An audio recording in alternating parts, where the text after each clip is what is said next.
Oh man, Periscope is down temporarily. Yeah, Twitter's been really So is messed up. Twitter. Yeah, you can do So- private messages on Twitter, but not tweet. Okay, so I'm just gonna remove. I removed Periscope, and we'll try this again.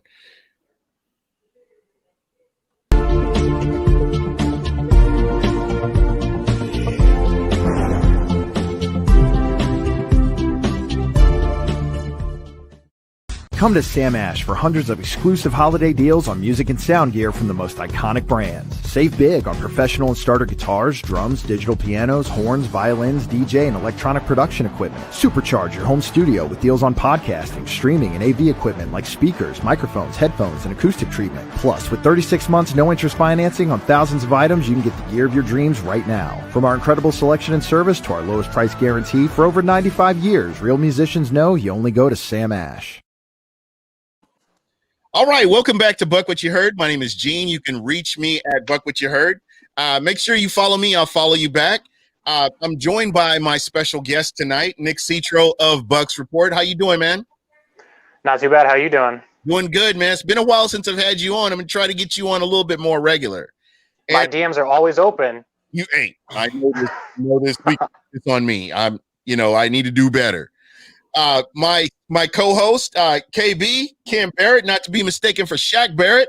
How you doing, man? Oh, yeah. Doing great, man. Hope you guys are doing well. Man, I'm glad to have you back on. I'm glad to have you on, Nick. Thank you, guys. Again, for Bucs Report, if this is your first time checking us out, be sure to go over to YouTube and hit that subscribe button. BucWhatYaHeard. I will be more than happy to get you on. Fan-centric show. I love talking with listeners. I think that's what makes the world go around, man. We need more. We need to hear your voice out there. So, let's jump right into this, man. And I don't want to dwell too much on last Thursday because that was pretty painful. But the Bucs, they didn't, they came up short against the Chicago Bears. And I was following, Nick, I follow you on Twitter. I want to get your thoughts on that game, and we'll definitely jump to the Green Bay game. But I wanted to kind of get closure on that horrible Thursday night game.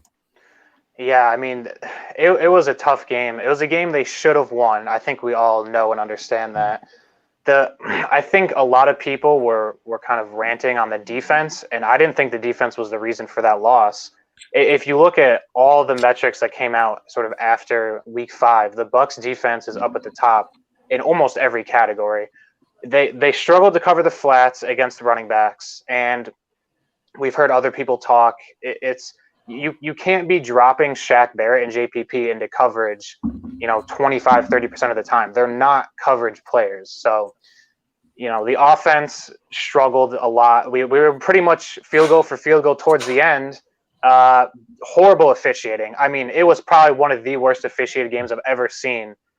And still, the Buccaneers had penalties that, I mean, you can't blame the officials for that. Donovan Smith holding, false start. Sweet Jesus. I mean, I thought that Carlton Davis was going to get called for pass interference on the interception, to be honest. He was getting pretty handsy, and I'm shocked they didn't call it. And the end of the game, you have the GOAT, you have Tom Brady. Forget what down it is. You can forget everything that happened in that game. It goes back to the Giants game last year. Matt Gay just make the kick. Nothing else before that matters. And Tom Brady couldn't get it done. And that might be a little bit harsh because I don't think it was on him. But you're throwing a 25-yard pass when you have Vaughn wide open for a 6-yard gain. It was tough. Ken, what are your thoughts? I'll comment after you guys do because I'm still irritated about this, but go ahead. Oh yeah, we talked a little bit about it last night. I've pretty much put it all in the rearview mirror at this point, but everything that Nick said is very valid. To me, looking at the Shaq Barrett, both the false start / offside and then the roughing the passer was egregious, but then you have all the ones that occurred that were very valid, especially with Donovan Smith. But at the end of the day, you can't really blame the defense when you hold a professional team in modern NFL to 21 points, and we have a high-powered offense. You have to expect at least 25, 26 points a game, and we didn't do it. And it's also the NFL. There's 16 games. This is just one of them. We have a big one coming up, so that's where my eyes are focused right now. Yeah, with this Chicago game, there were mismatches all night. They were just the way the plays went out. There was a lack of execution. There was just a lack of discipline. Nick, I 100% agree with you with the referees.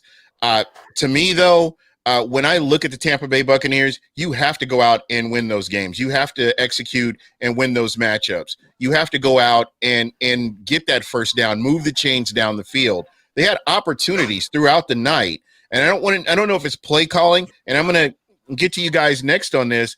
The play calling to me, when the Bucs have a lead, and I've noticed this being a theme throughout the season, when they have a lead, it's like the play calling changes in the second half, or it's not there's nothing consistent.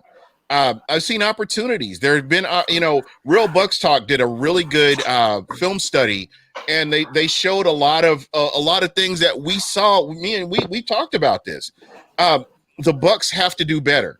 This is about wins and losses, and this has been my theme and will stay my theme for this season 2020. The Bucs have to go out and win these games. These are all winnable games on down the stretch. I don't see a team that's going to come out and dominate the Bucs unless the Bucs go out there and beat themselves. I think too it was more disappointing because everyone went into that game saying the Bears are frauds. They're 3-1. They've beaten nobody. Nick Foles stinks. That Bears defense is legit. Okay, they might be frauds at 4-1. I don't see them continuing that success, but that defense is absolutely legit. And the play calling, I think last year it was significantly worse. I think it improved a good amount but still the first down runs drive me insane. It's first down run. Now we're in 2nd and 9. Then we pass incomplete, 3rd and long. Now we got a punt. I'm so sick of watching the first down runs. Very predictable. And we've talked about this too. They come out in the game winning, I think it was the second to last drive. The Bears absolutely stack the box, 9 people, 10 people in the box, and they still run the ball. Why? First of all, why are you calling that play? Second of all, why is Tom Brady not audibling to a pass? Yeah. I don't understand why I can assume he has the power to do whatever he wants at the line of scrimmage. That's where I'll cut in. You'd think he would, but we saw last year Jameis Winston never did. And we have Tom Brady, the guy who knows everything. That's apples and oranges, though, man, when you're talking about quarterbacks. Well, yeah, exactly. But my point is, though, you have Tom Brady who has all this experience, all this knowledge, and he's only checking down to plays, not even doing like full audibles, which to me was not something I expected going into the season. Yeah, and again, to your point, there were opportunities to make these plays. I thought it was poor clock management. When you have a series that's 16 seconds long, I have a huge problem with that. I mean, you can say whatever you want to about the game itself. I think Michael Scott. I'm going to read what Michael Scott says. I get everybody wants to say we made mistakes. Yes, the mistakes that we made were absolutely mistakes that we would never we should have never made. But also, it's a 1-point game, and the referees were part of the deal, but they weren't part of the whole deal. But a lot of it was play calling, kind of horrible. As Bruce Arians, you got receivers that can catch the football. Yes, Mike Evans was not fully healthy. Chris Godwin was not on the field, but you need to find other ways to move the ball. 100% correct. There are mismatches. If you, like you said, they're stacking the box. Somebody's open. There's a mismatch somewhere if you're stacking the box like that. Would you guys agree? Absolutely. I mean, you come in with 2 tight ends that can catch the football. There's no reason you can't pass out of that formation. Absolutely. I would make them pay. Yeah. Well, you've got Gronk, Cam Brate, Tanner Hudson. Yeah, he's a sore subject on Twitter. Because he got a lot of targets early. But yeah, no, Gronk and Brate are more than enough mismatches. Yeah, I expect to see more out of Tanner Hudson. I don't think this is what we're going to see from him all the time. I think you will see more out of him, as the season progresses. I mean, in the grand scheme of things, if we look at this, you got 4 games, and there's normally 4 preseason games, I would think.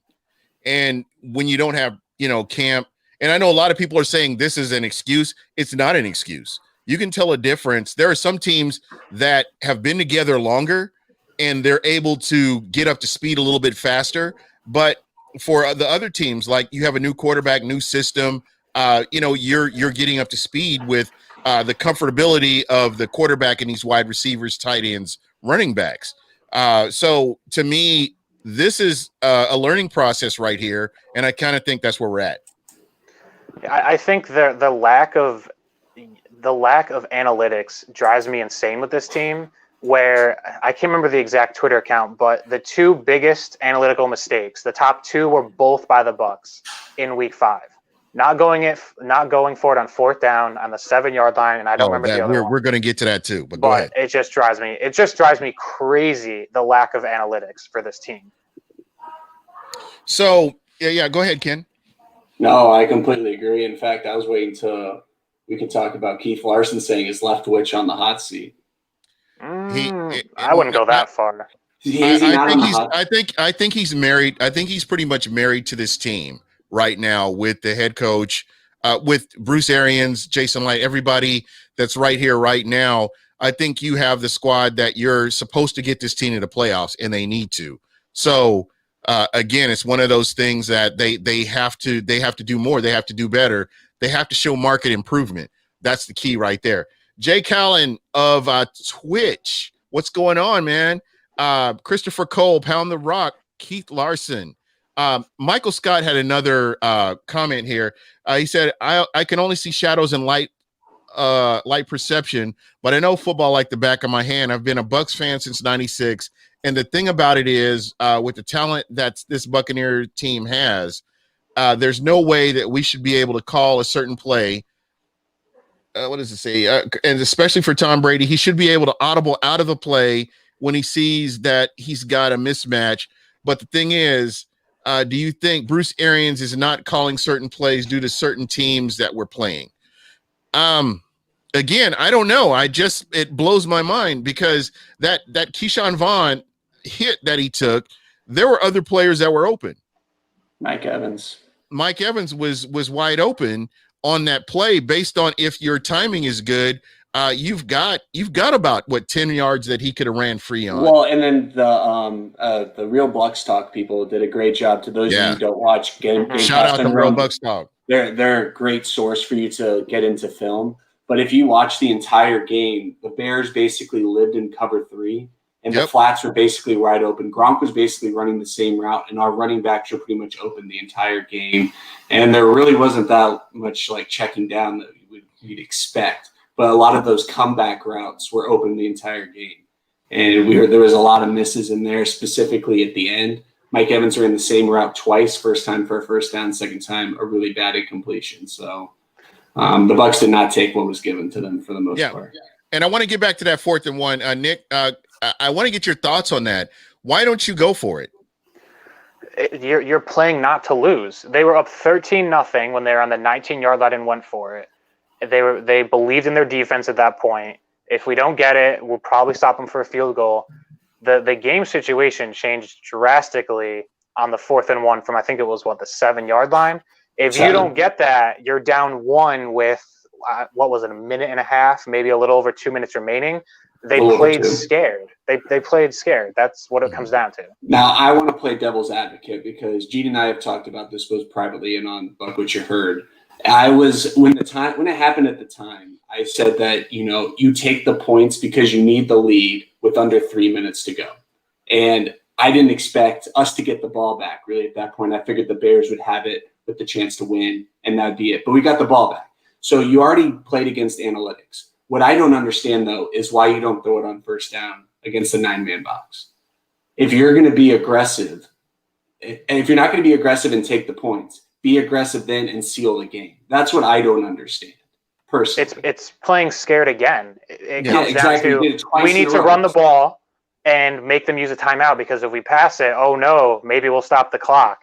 I mean, that 4th and 1 on the 7, I think cost them the game. Yeah. If you don't get it, game changer. The defense is on the opponent's 7, and they have to go all the way down the field to kick a field goal, and you probably still get the ball back with 3 timeouts. If you get it, now it's 1st and goal. Even if you don't get a touchdown, you waste so much more time. So it was a bad call. I saw a lot of people saying take the points, but but scared money doesn't make money.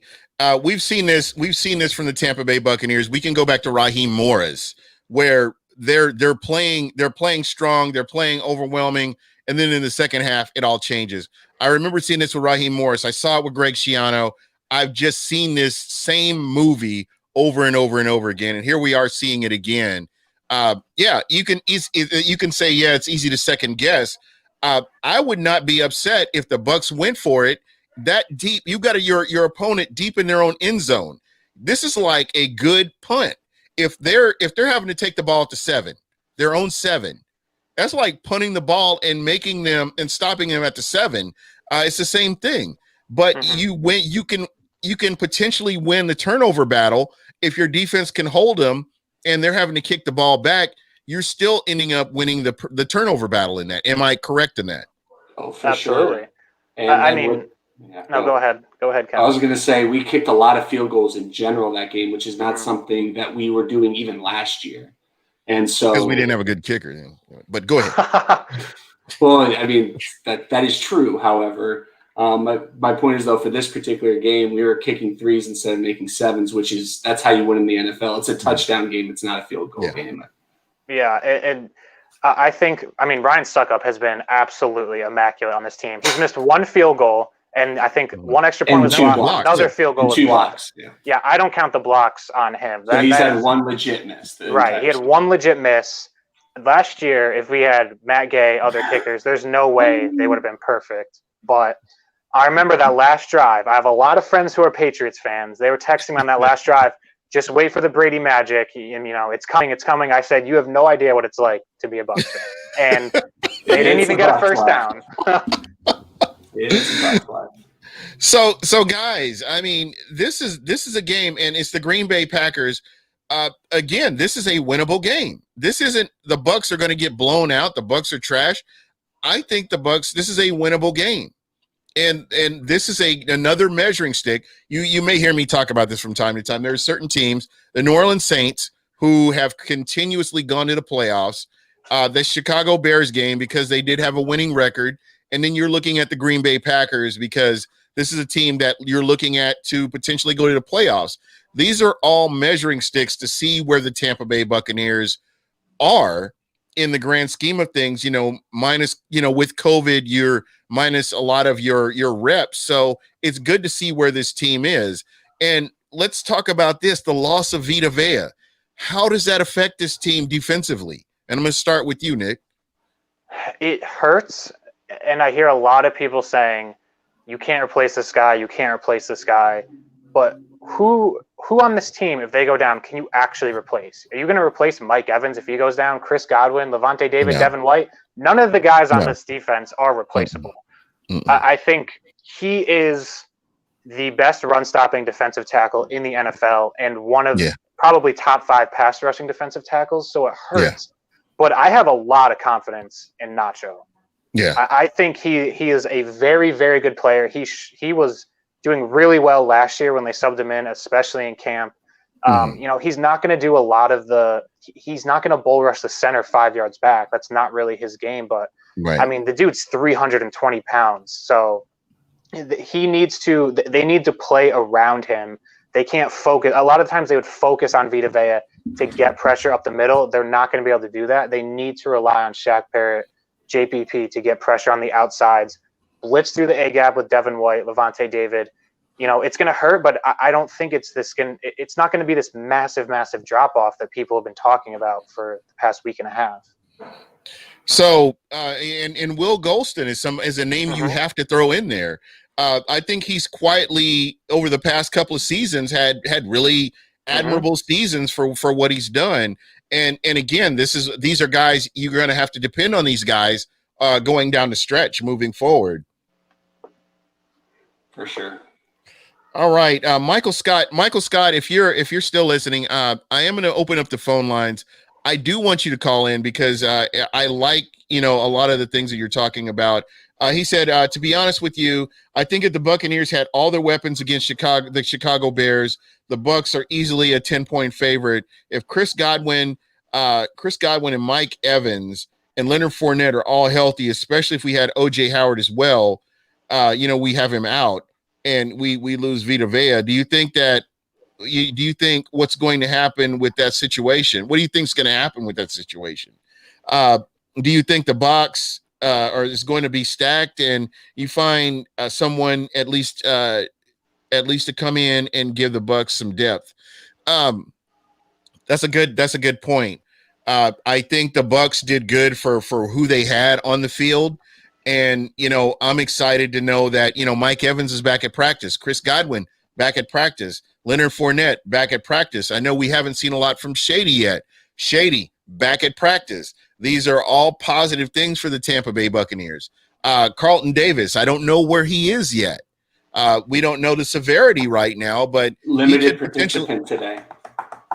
Hey, he could potentially be back as well. So, again, that mini bye week, and I know that last week I said the Bucs have a bye. The reason I said that was because you go from Thursday to Sunday and you have all that time off to recover your players. That's like a bye week, basically. So, what we're seeing right now is a Bucs team that could rebound and could benefit from this bye week, considering they don't get an actual bye until week 13. Can I bring up one more pause? Oh, keep going. Yeah, one more pause. Yeah, keep going. The problem is Green Bay had an actual bye in week 5. So Devontae Adams is going to come back fully healthy. All their guys are ready to go. But I think everyone's going to play in this game except for Khalil Davis, who has not practiced yet. And it's not really that big of a miss because he's going to play, 10 snaps? I think Godwin comes back. Shady comes back. Fournette comes back. You got Gronk hurt. I think he plays. Carlton Davis, he was limited. He probably goes. But, I mean, LaShawn McCoy, I'm not really high on anyways. He hasn't looked great. Yeah. I'm saying just give it to Keyshawn Vaughn, honestly. Yeah. He looks much better. Can I bring up one factor that no one's talking about for this game? We have fans, and not only just fans. Think of what Aaron Rodgers did in the Superdome to the Saints, all the changing of the snap counts, all of the pre-snap reads where he audibles and did all of these great things. All that stuff isn't going to happen with the crowd and our home field advantage for the first time this season. And if you're a fan out there and you're going to the game, be loud when we're on defense because we're going to need every little help we can get so Shaq Barrett's not jumping offside, so that the Green Bay Packers aren't in the absolute most perfect play that they could possibly be in, because that's what Aaron Rodgers does. Yeah, 100%. And again, guys, this is a winnable game. And I can't predict what's going to happen, but when you look at the Tampa Bay Buccaneers and how they match up against the Green Bay Packers, if they're executing like they're supposed to, if they're cutting down on penalties like they're supposed to, I think this is a game that the Bucs can pull this out. I do not see the Green Bay Packers. I know they're 4-0, but they're not world beaters. I think this is a game again that the Tampa Bay Buccaneers can win. I mean, you look at who Green Bay played, and I'm pulling up the schedule right now. Let's see. They beat the Vikings, the Lions, the Saints, and the Falcons. They played nobody besides the Saints, maybe. And Drew Brees has a noodle arm. I don't care about his second half. He does not look good. So, I mean, they've put up points on these teams. They have probably the number one offense in the league. Their defense is awful. Their defense is atrocious. They're probably bottom 5 in the league. Tom Brady's going to have a field day. Ronald Jones is going to have a field day. It comes down to, can this defense get a stop against Aaron Rodgers? This game is going to come down to defense 100%. Aaron Rodgers has not been intercepted all year. Aaron Jones is running wild. They have a third-string tight end. What is it? Robert Tanya scoring 3 touchdowns. So Devontae Adams comes back. Hopefully Carlton Davis can match up against him. It's 100% going to come down to defense. I'm not concerned about what Tom Brady can do. Yeah, so that's going to be interesting to see how this all plays out. What are the keys? And I'm going to start with you, Nick, and then I'm going to go to you, Ken. What are the keys for the Bucs winning this game? And I know I've talked about the obvious, which they've been killing themselves with these goddamn penalties. I mean, it just drives me nuts. But outside of that, what do the Bucs have to do to win this game? I think they need to, first of all, what you're doing on defense, I think you need to stick to it. So stopping the run, making Aaron Rodgers throw the ball. And that kind of sounds dumb. You're like, why would you make Aaron Rodgers throw the ball? You need to make them one-dimensional. You get a first down stop, makes it 2nd and long. You probably know they're going to throw the ball. You cannot let Aaron Rodgers run wild behind the line of scrimmage because he's going to absolutely kill you with a deep ball. So I'm probably putting JPP Shaq Bear on sort of a contain, almost like you're playing Lamar Jackson. Don't let him sort of, you know how he does with Russell Wilson and all these guys. He's a magician. Do you put a quarterback spy on him?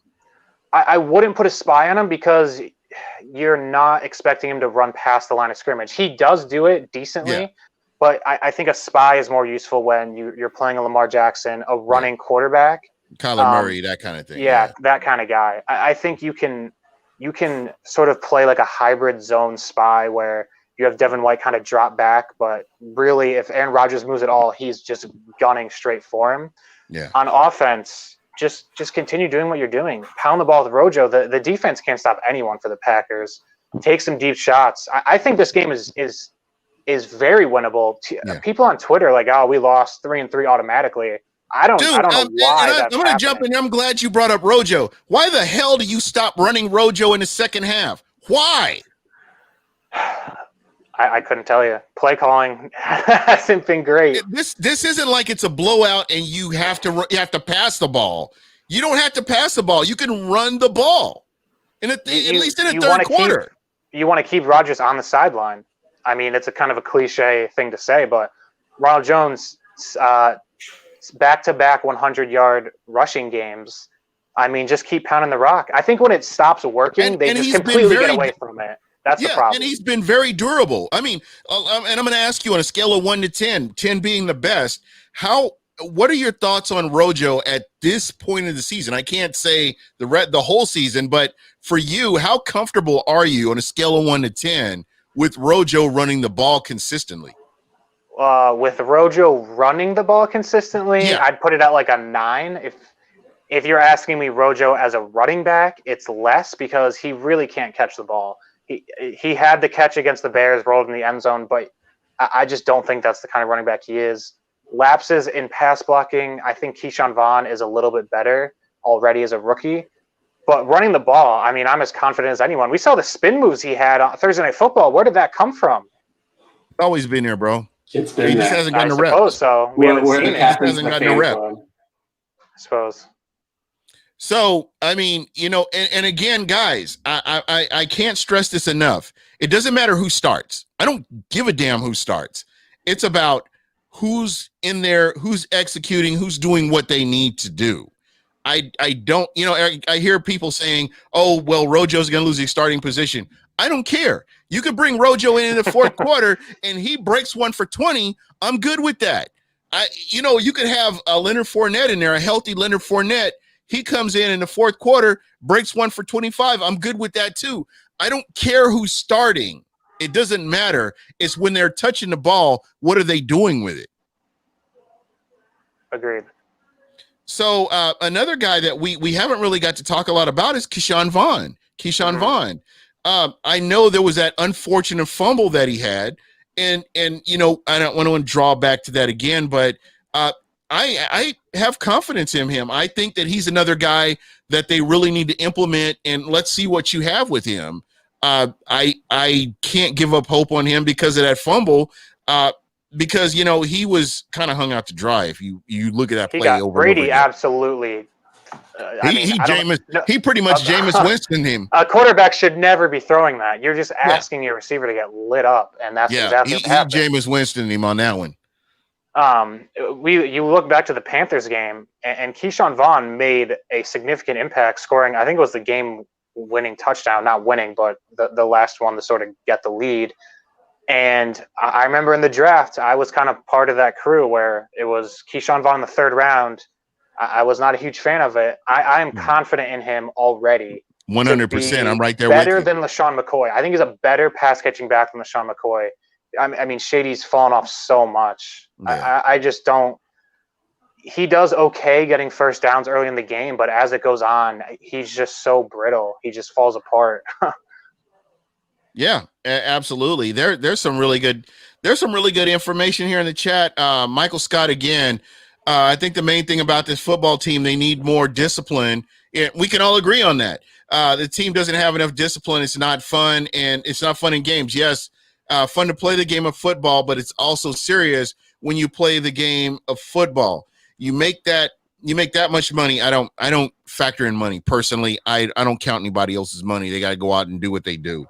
That goes back to the general manager, ownership, that kind of thing. I don't really get involved in that personally. But you put the best 53 men on the field. That's what it comes down to. And it comes back to play calling. I'm concerned about the play calling. I've heard I heard Byron Leftwich's name mentioned as a potential head coaching position for the Texans. No, I don't know. Talk me off the ledge here. I haven't seen enough from Byron Leftwich, whether it's in Arizona or here in or in Tampa, to say this guy can lead a team to a playoffs or lead a team to the Super Bowl. Because when you're looking at a head coach, you're looking at somebody who's supposed to lead your team to the postseason, at least, at minimum, if you're looking at it. Am I wrong here? No, I think you're correct, and I'm not going to be pulling you off the ledge because I'm right there with you with Leftwich. I thought he did a horrible job last year. I talk about the Giants game ad nauseum because it was one of the worst second half offensive play calling I've ever seen. Honestly, they completely turtled, and there's really just no creativity in the offense. It's obvious when they're running. It's obvious when they're passing. There's no motion to create confusion on the defense. I think the Bucs are bottom 5 in motion percentage at the snap or before. We heard all. Okay, so when Bruce Arians got hired, what did we hear him say? He's going to mold the players, or I think it was the scheme to the players. Good coaches. Yeah, exactly. And he hasn't done that. They keep sort of their scheme and fit squares through round circles, whatever the stupid saying is. You know what I'm saying? That Shiano, they're kind of exactly that Shianoism. Exactly. And he hasn't done exactly what he's said, but the creativity on offense just isn't there. I don't know why you aren't putting guys in motion. We saw Tom Brady do it all the time in New England. Put guys in motion to see if it's man or zone. They just don't do that. I think the real topic is how do you fix discipline? Because it's clearly not. Everyone says it's coaching, but it's been an issue since Raheem Morris. Yeah, even before Raheem Morris. I mean, even on the back end of the John Gruden era, you saw issues with discipline. This is a team, like I said, this is a good team. There's a lot of talent on this team. They should be doing better than what they're doing. Do you fix it internally? Is this where players police other players? Is this where the coaching staff needs to come in and say, hey, we need to clean this up? What do you do to fix something like this? You know how you fix it? And I hate Sean Payton. I think he has the most punchable face ever. Yeah, but you fix it. You have Michael Thomas, being a problem in practice, and you say, tough shit, you're not playing this week. I don't care who you are. You're sitting right next to me on the bench. That's how you create a disciplined team. Yep, that's right, Michael Thomas. Hey, the bitch, get fucked. That's what I'm saying right there. But you're 100% right. But I think the mentality that, and again, I don't want to give the devil his due, but when you look at Sean Payton and how he handles things, Sean Payton is about putting his boot on your throat. Sean Payton is about getting the most out of his offense, and we've seen that. I know a lot of Bucs fans, I mean, just fans in general, look at what is it, Taysom Hill? And everybody's like, why'd you pay all this money for Taysom Hill? Taysom Hill is an offensive weapon. Whether you like him or you don't like him, you like his contract or you don't like his contract, this guy can go out there and change a defensive coordinator's thinking by just having this guy on the field. And we saw that with the Chargers. And I know that people don't like to hear that, but what Sean Payton's going out there and doing, what he's calling, it's actually working. And I know that he got stopped a few times, but at the end of the day, when you look at the body of work that Taysom Hill has done, especially in that Chargers game, for instance, you have to say, you know what? Sean Payton looked at this and he's like, this is what we drew up. This is what we went with. And again, when you look at the Tampa Bay Buccaneers, you've got all these running backs. And I know we're missing O.J. Howard. He's not part of this. But when you look at the level of talent that the Bucs have, there were mismatches that were out there. They were available. And it just, I'm struggling with this, why we didn't take it, or the Bucs did not take advantage of this more. And Ken, I want to go to you. Yeah, I mean, at the end of the day, it's the leadership that starts with the Glazers. They've put up the coaches, they brought them all in, and it's pretty much just been the same kind of thing, like cycled through when it comes to discipline. And they're professional athletes. They're getting paid millions of dollars. Yeah, you can't suspend them for a game, but if they're going to, cop attitudes, is it really the best thing? Like we talked about Michael Thomas, he's spouting off on Twitter. And Taysom Hill is a great, offensive weapon, but they also have, Jameis Winston in the building. So, like, who's the real backup? Like, there's a lot of stuff that doesn't get addressed, at least through the media, that gets out there.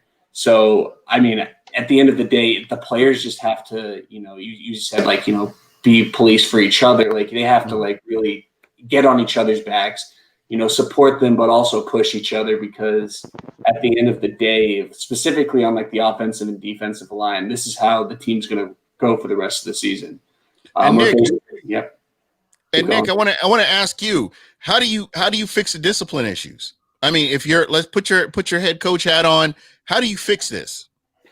I think last week we saw a lot of issues with the offensive line, penalties, holding, false start. Just a poor, I think probably Donovan Smith's worst game aside from New Orleans. And it's, guess what, buddy? Come have a seat right next to me. We're putting the next guy in. That's how you create discipline. No one's job is safe. I don't give a damn who you are.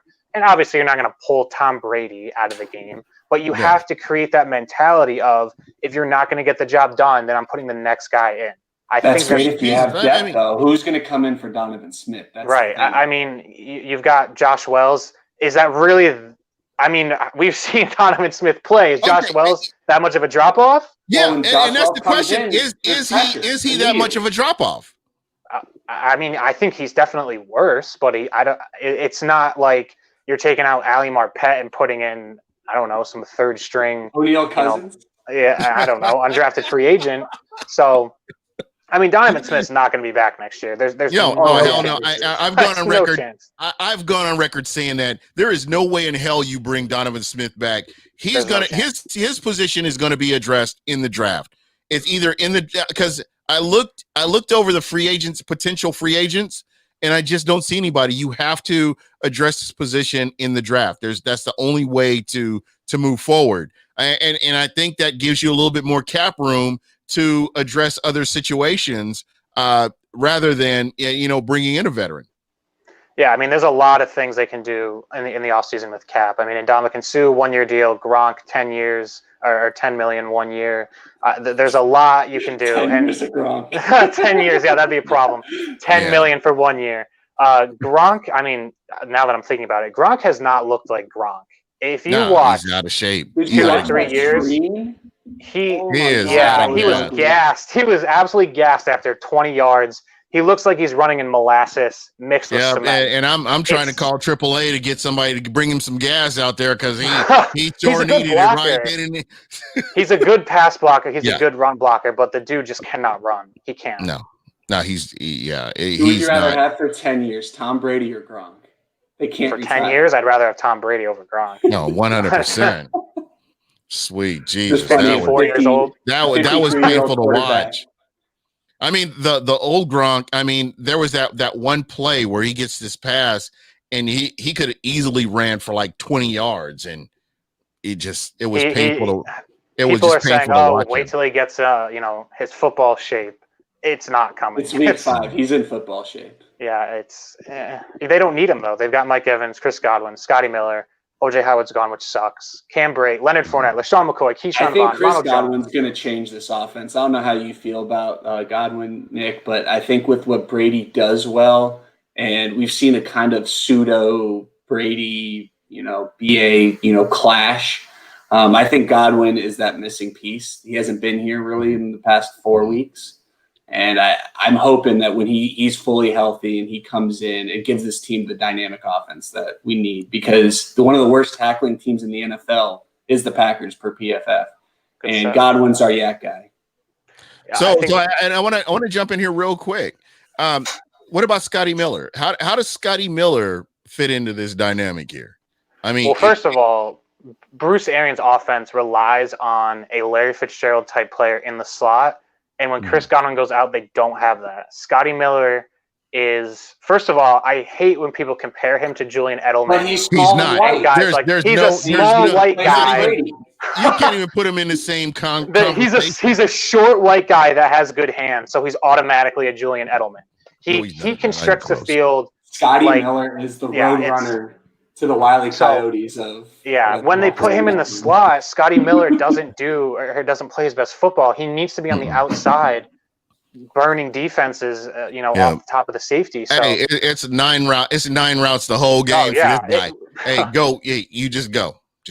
Yeah, exactly. And he's done well in the role too. Yeah, he's targeted last week. Nope, but he was also not healthy. That's true. And they're playing cover 3, so they're playing deep. Yeah. But again, it's one of those things. But like we talked about earlier, that you have to take advantage of mismatches, and we just have not seen the Tampa Bay Buccaneers consistently take care of mismatches.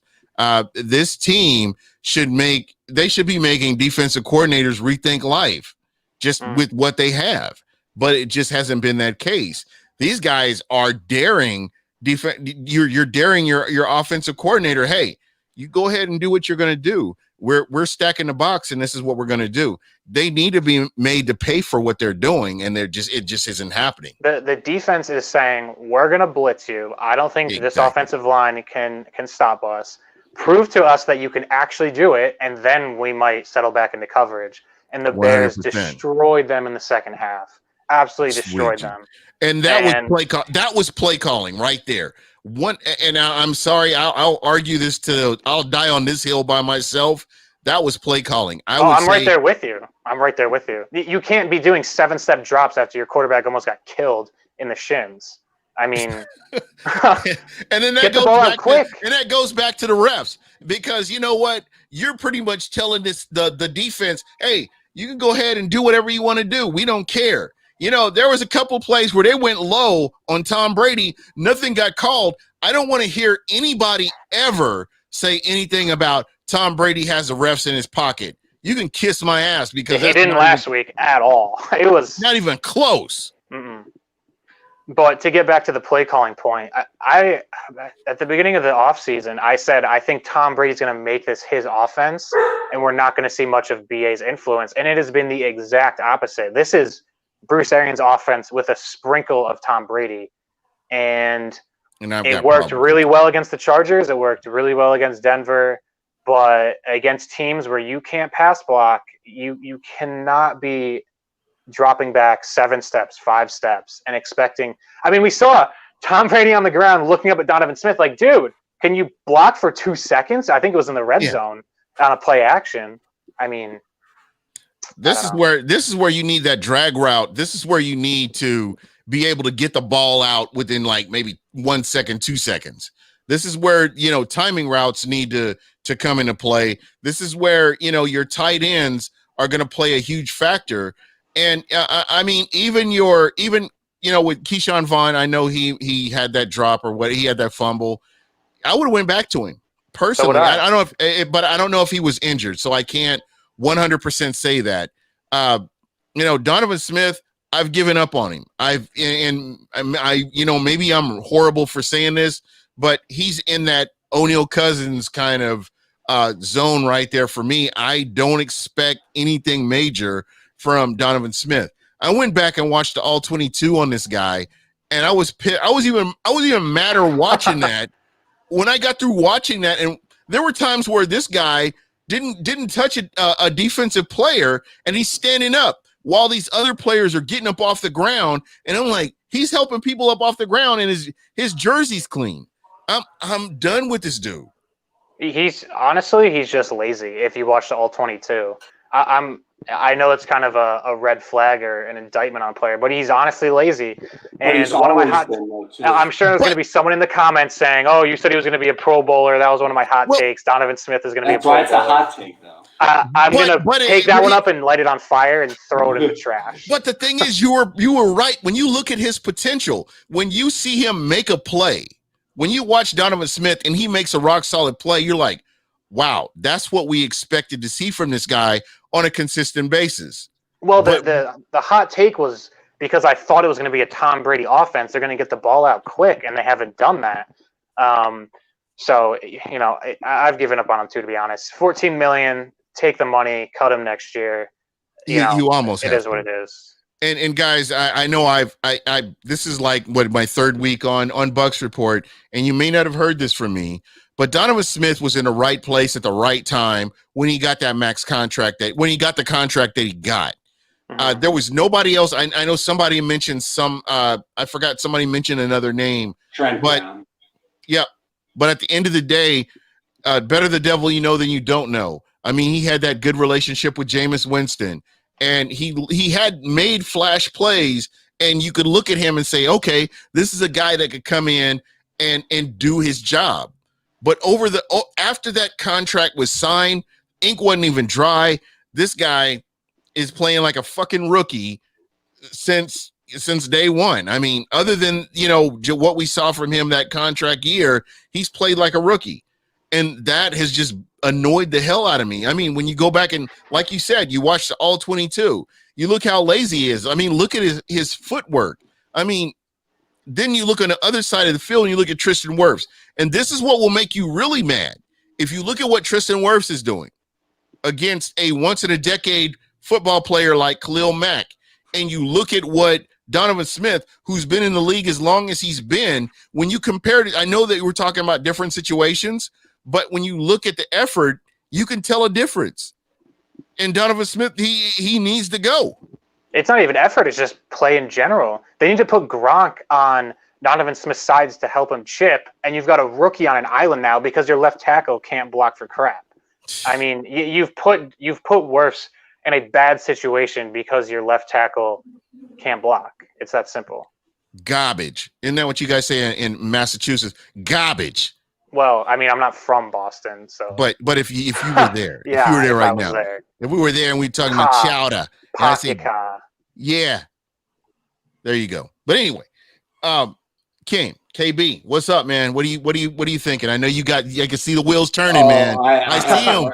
I have Wirfs on my mind because as an offensive lineman, I just love watching Trench play. But if you see Tristan Wirfs, if we're going to just throw Donovan Smith out the window for a second, but you see Tristan Wirfs against Khalil Mack, he gets beat.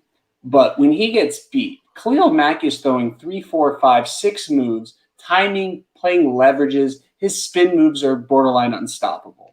Okay, like the way Khalil Mack plays is the reason why he's paid the way he is. He's a once-in-a-decade player, though. That's exactly what you got to factor that in there. Yes, he got traded for 2 first-round picks and got paid over $100 million for a reason.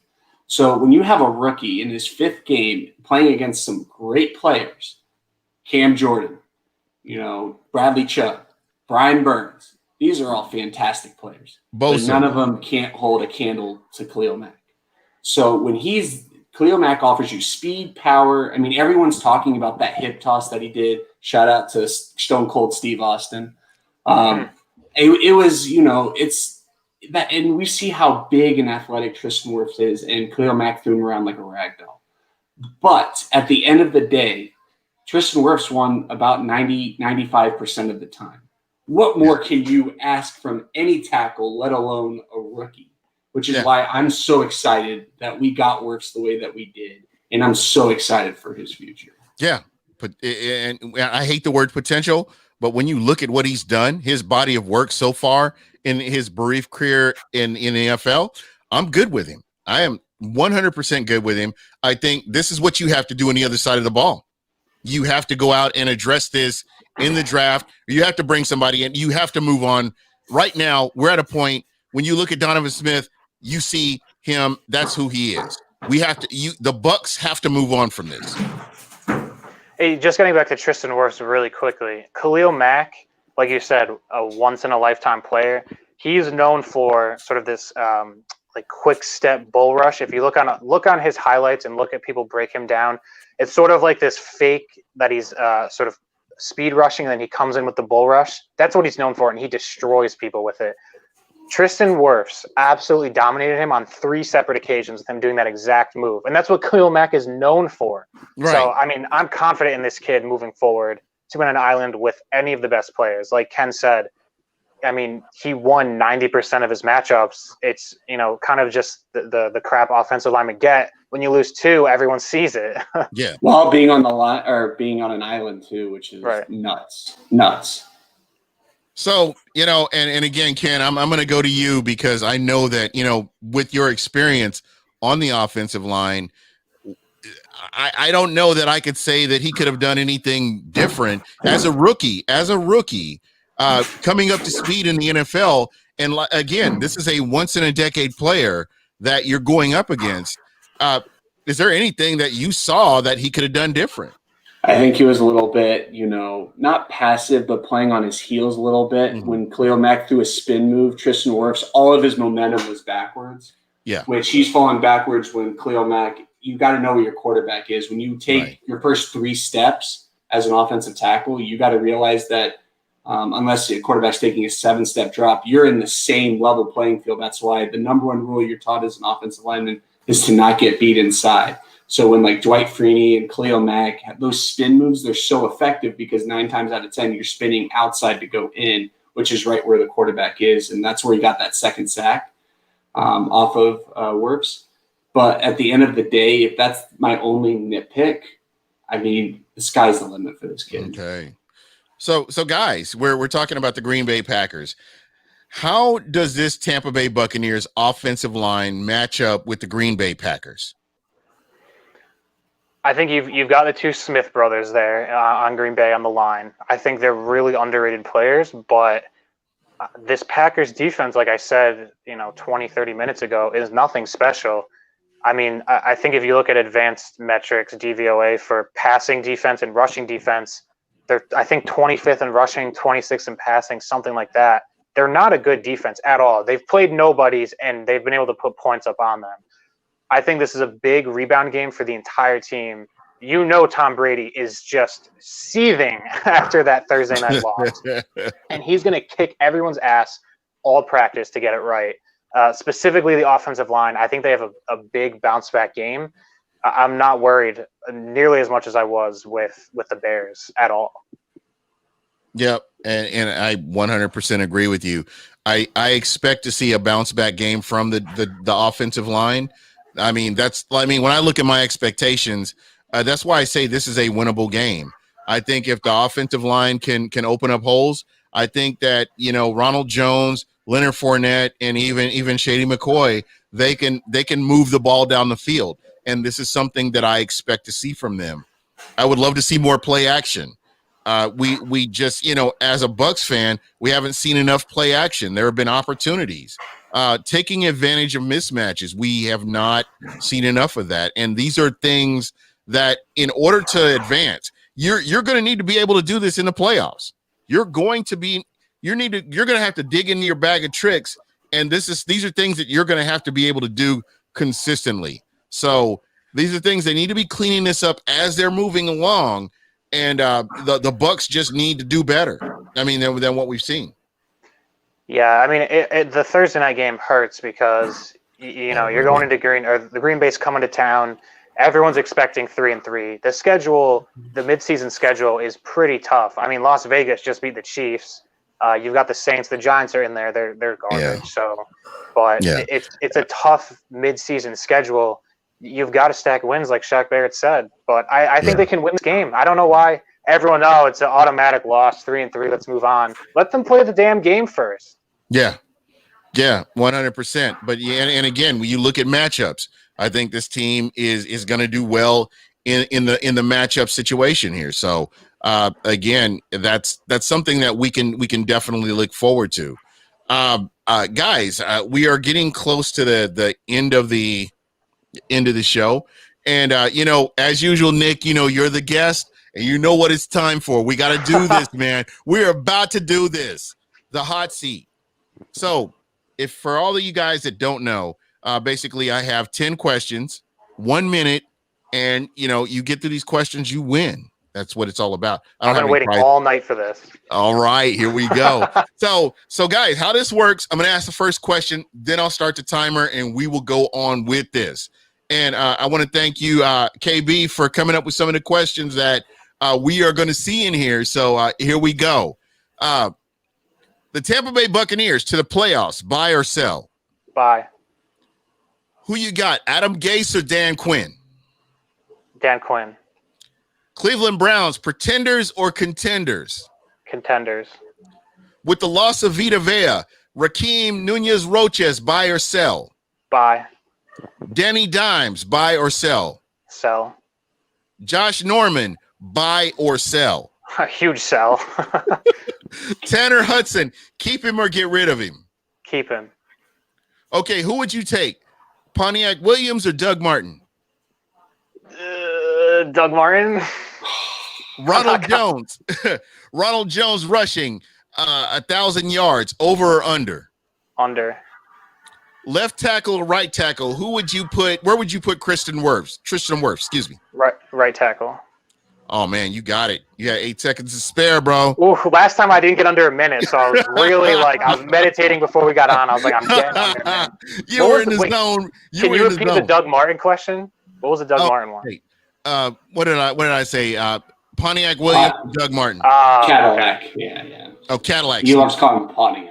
Yeah, you tripped me up a little bit there, so I said Doug Martin.